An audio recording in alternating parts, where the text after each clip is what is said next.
N'attendez pas que la mort frappe à votre porte. N'attendez pas que la mort frappe à votre porte pour vous libérer des chaînes de la souffrance, de la haine, de la cupidité, de la jalousie, de l'arrogance, de l'ignorance. Non, n'attendez pas, n'attendez plus. Rumi, à travers tout son enseignement, nous invite à mourir avant de mourir. Il ne fait que nous rappeler ce que bien d'autres avant lui ont enseigné. Son enseignement est-il différent de celui de Jésus, de Moïse, de Noé, d'Abraham, du prophète Mohammed ou de Bouddha? Non, pas du tout. Il ne diffère en rien. Tous les prophètes, absolument tous, sont venus pour nous rappeler qu'il y a bien autre chose que ce que nous croyons, bien plus important que nos projections émotionnelles sur le monde, que nos peurs, nos désirs, nos vengeances, nos convoitises ou notre soif de possession. Oui. Tous, en fonction de leur époque, ont rappelé aux hommes qu'il y avait des lois bien plus importantes à suivre que celles dictées par les hommes eux-mêmes,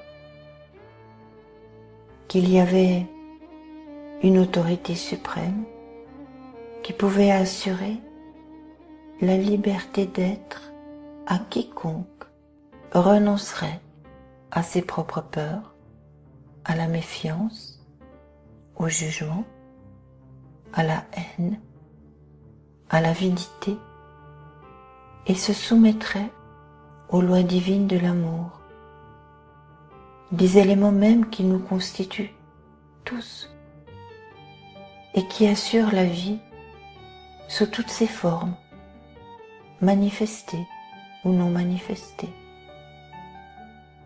Une autorité suprême unique, non duelle, source de toute forme de vie, de tout univers, de tout ce qui est visible et de tout ce qui est invisible.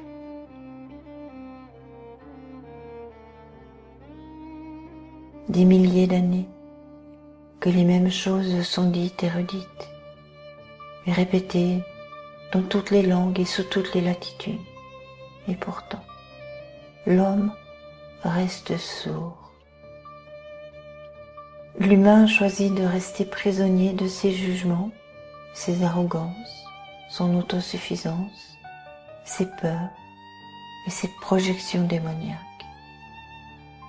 L'humain reste piégé dans les filets de son ignorance, persuadé qu'il arrivera, par son intelligence, à résoudre ce que des milliers de générations avant lui n'ont pas résolu.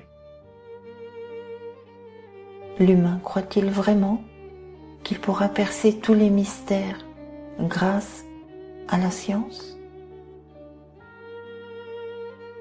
Quand bien même la compréhension du mystère de la vie est difficile et complexe, je crois qu'il importe de mettre en pratique tout ce qui a été enseigné jusqu'à ce jour, qu'il importe de prendre le risque de mourir avant de mourir, de se libérer des chaînes que nous seuls tenons, que nous seuls avons cadenassées autour de nous-mêmes et que nous seuls pouvons défaire.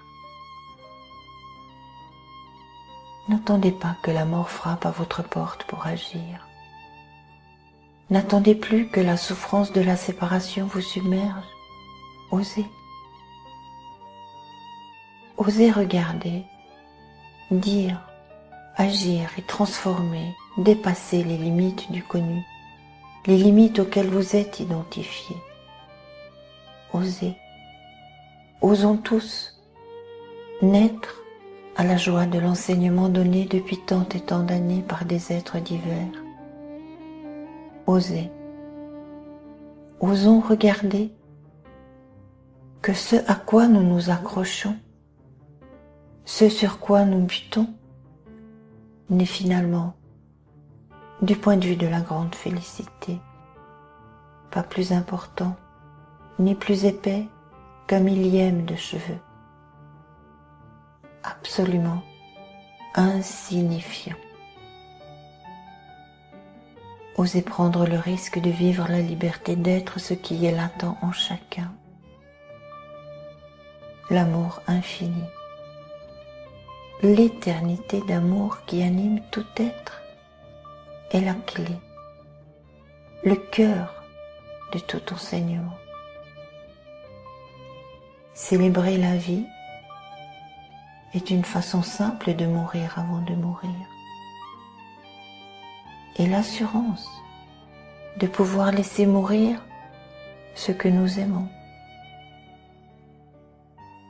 de ne plus craindre la mort et de ne plus la vivre comme une fin en soi, mais uniquement pour ce qu'elle est, une autre forme de vie, une forme invisible aux yeux physiques, mais tellement vivante aux yeux de l'esprit et du cœur. N'attendez pas que la mort frappe à votre porte pour naître à la conscience de la vie. Cela pourrait aussi se traduire par « vivez consciemment » afin de pouvoir mourir aux illusions de souffrance de la vie présente.